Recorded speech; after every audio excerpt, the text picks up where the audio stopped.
Hey there, here's a quick video on how to play Exo Worlds, the card game. Aim of the game. In Exo Worlds, you will swap and play cards to form your own solar system. The winner is the first person to accomplish their mission by creating a solar system of a certain size, which is determined by each player's mission card. Kickstarter Stuff. If you've got the Kickstarter version of Exo Worlds, you probably have this version, then there are a few extra things that were added due to the Kickstarter. I recommend not using these for your first game, so you can leave them in the box. I will explain these at the end of the video. Setup. Take the 4 mission cards, which look like this, and deal 1 to each player. Put the rest of the mission cards back in the box. Remember to keep your mission card secret from other players. Next, shuffle all the coloured cards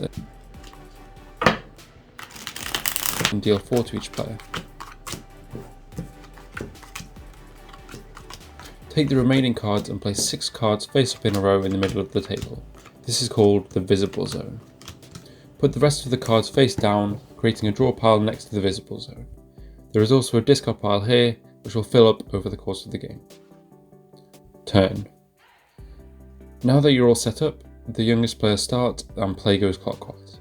There are 2 phases to a turn, the swap phase and the play phase. First, you can start your turn by swapping 1 card from your hand with 1 face-up card in the visible zone.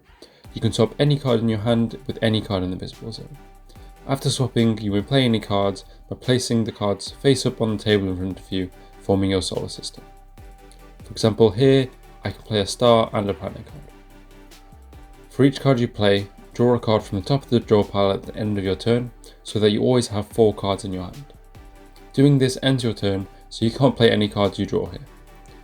Note that the play phase is optional, you don't have to play cards even if you're able to. At the end of each round, once every player has had their turn, the 6 cards in the visible zone are put into the discard pile and 6 new cards are drawn from the draw pile. If you ever run out of cards, shuffle all the cards in the discard pile and these cards get used as the draw pile. Explanation of all the card types. Now that you know how each turn goes, it's time to learn what all the cards do.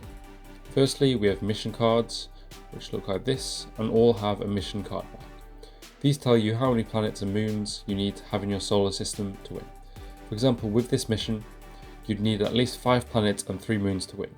You can have more planets or moons than on your mission card, just the moment a player has the required number of planets and moons, they win.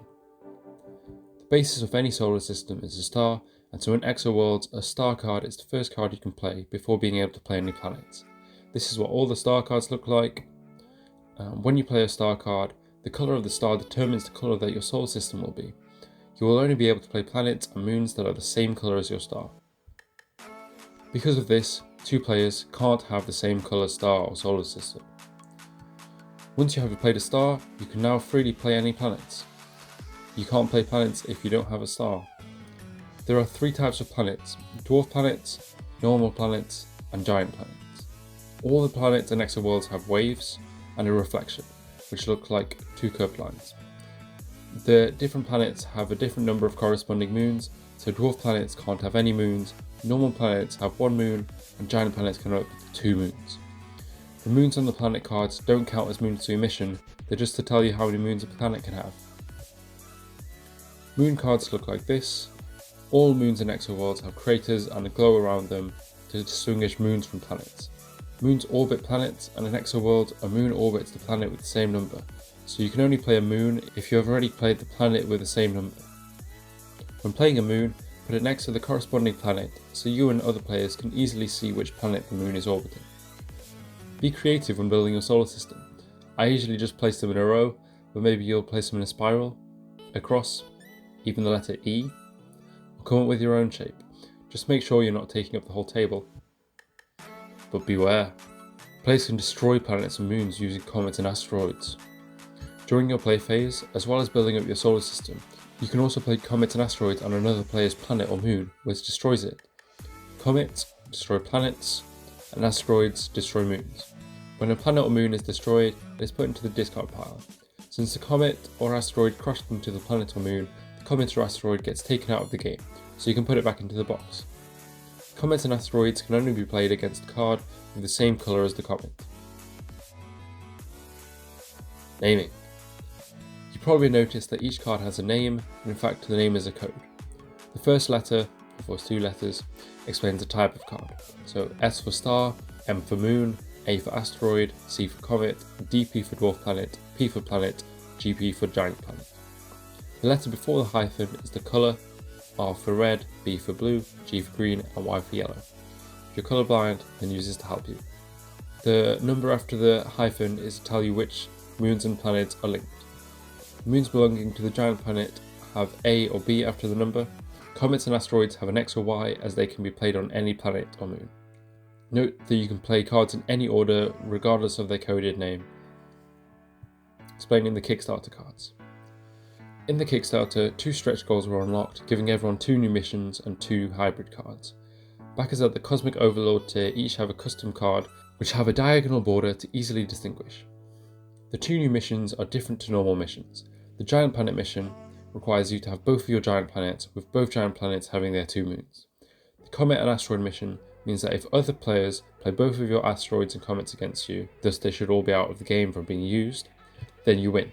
This means that your sole aim is to bait people into attacking you. The 2 hybrid cards can be played on either colour solar system. Once they are played, they only count as the colour of that solar system. For example, if I played the PYR planet in my yellow solar system, it is now seen as yellow, but a red comet cannot destroy it. You can play the hybrid moon MGB on any of your planets, including a dwarf planet, but PYR cannot have any moons. Of the custom cards, SAAR is a hybrid asteroid, so it can be played against the yellow or blue solar system, but all the other cards can be played on any colour solar system. You can choose how many of the Kickstarter cards you wish to play with. For example, you could play with the extra mission cards and hybrid cards, but leave all the custom cards in the box. Or just choose the cards that look the coolest. Thanks for watching and have fun.